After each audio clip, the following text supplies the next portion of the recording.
Hi all, எல்லோரும் எப்படி இருக்கீங்க? இது ஒரு சின்ன கெட் டுகெதர் டின்னர் மெனு தான். மஷ்ரூம் பிரியாணி, சப்பாத்தி, சன்னா மசாலா, ஆனியன் ரைத்தா கேட்டிருந்தாங்க. ஸ்வீட்லாம் அவங்களே அரேஞ்ச் பண்ணிக்கிறேன் அப்படின்னு சொல்லிட்டாங்க. மெயினாக வந்து பார்த்திங்கன்னா அவங்க சப்பாத்தி சன்னா மசாலா தான் கேட்டிருந்தாங்க. அதுக்கப்புறமா வந்து கொஞ்சம் ரைஸ் மாதிரி ஏதாவது வேணும் அப்படின்னுட்டு இருந்தாங்க. ஸோ அதனால தான் மஷ்ரூம் பிரியாணி வந்து பண்ணியிருந்தேன். இது வந்து பார்த்திங்கன்னா சன்னா மசாலா எல்லாமே பேஸ்ட் பண்ணி மசாலா எல்லாமே போட்டு வதக்கிட்டு சுண்டல் வந்து ஊற வச்ச சுண்டலை போட்டு ஒரு 5 விசில் விட்டுருவேன். நான் இப்படி தான் சன்னா மசாலா பண்ணுவேன். ரொம்ப நல்லாயிருக்கும்.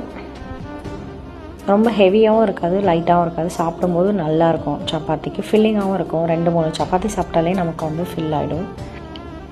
உங்களுக்கு யாருக்காவது இந்த மாதிரி dinner menu, get together, party orders இந்த மாதிரிலாம் வேணும் அப்படின்னா என்னோடய இன்ஸ்டா பேஜ் DM பண்ணுங்கள். கண்டிப்பாக நான் பண்ணித்தரேன்.